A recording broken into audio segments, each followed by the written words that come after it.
guys, may nakita tayong sunscreen gel cream na napakaganda dito sa TikTok and sa Facebook. So eto, lagi mo siyang makikita. Usually kasi pag nag-scroll ako, nakikita ko lagi si Rosmar, no? Lagi niya itong binibenta. So sabi ko, sige nga matry. So eto, sobrang ganda pala nito guys. So eto yung Rosmar Kagayaku Premium Sunscreen Gel Cream. So this is with SPF 50. So, eto ay 72 hours and lock-in hydration. So, pag nilagay mo siya sa morning hanggang gabi na siya, guys. Actually, pwede mo siyang ulitin para nga mas lalong mag-moisture yung iyong balat, no, sa face. And then, lalo na kapag nilagay mo siya, for sure na hindi ka maiinitan.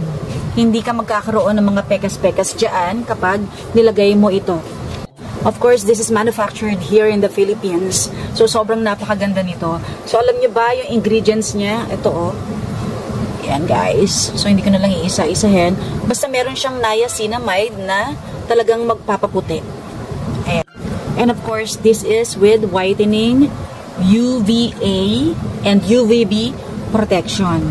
So, meron siyang niacinamide. And this is made in the Philippines. So, alam nyo guys, pag ginamit nyo to, sobrang bango. Try natin. So, pag maglalagay ka, actually, konti lang. Ganito lang siya guys. Ayan, yan lang siya.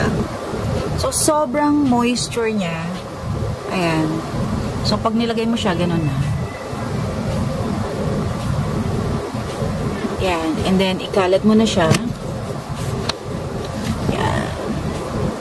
Nakita nyo, nag-moisture agad dyan. Nag-moisturize agad. Ayan.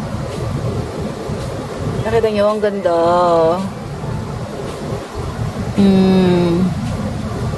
Walang filter yan, ha.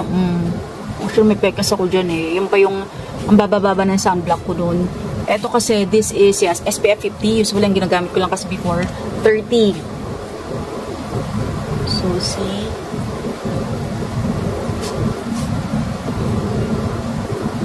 So, meron na siyang whitening and niacinamide. At alam nyo guys, ang bango niya. Sobrang bango niya. So, pwede nga daw ito sa mga buntes. And of course, sa lactating mom. Yeah. Ganda niya. Ang bango-bango, guys. So, yan. Ang ganda pati ng packaging niya.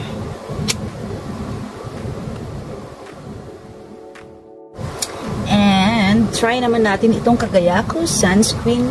So, ang ganda rin ito, guys. So, yung kanina is SPF 50. Ito ay SPF 70.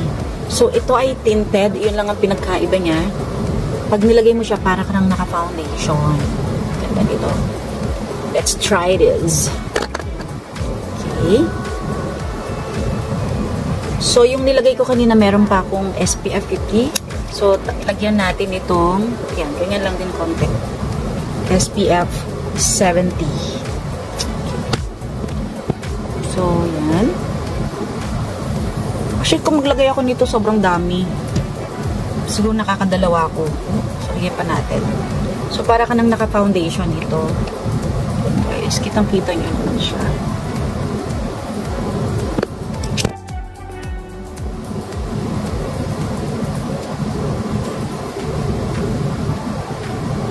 Ayan siya. Grabe, ang bango niya. Tapos nakita nyo, parang ako nag-makeup. Diba? Ayan. So, every morning, ganyan ang ginagawa ko, guys. So, inuuna ko yung SPF 50.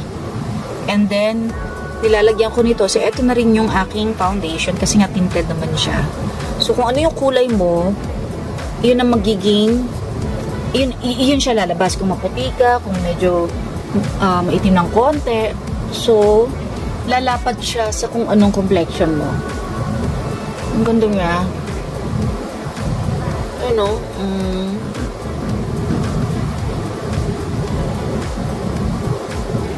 Guys, wala yung filter. Ang ganda.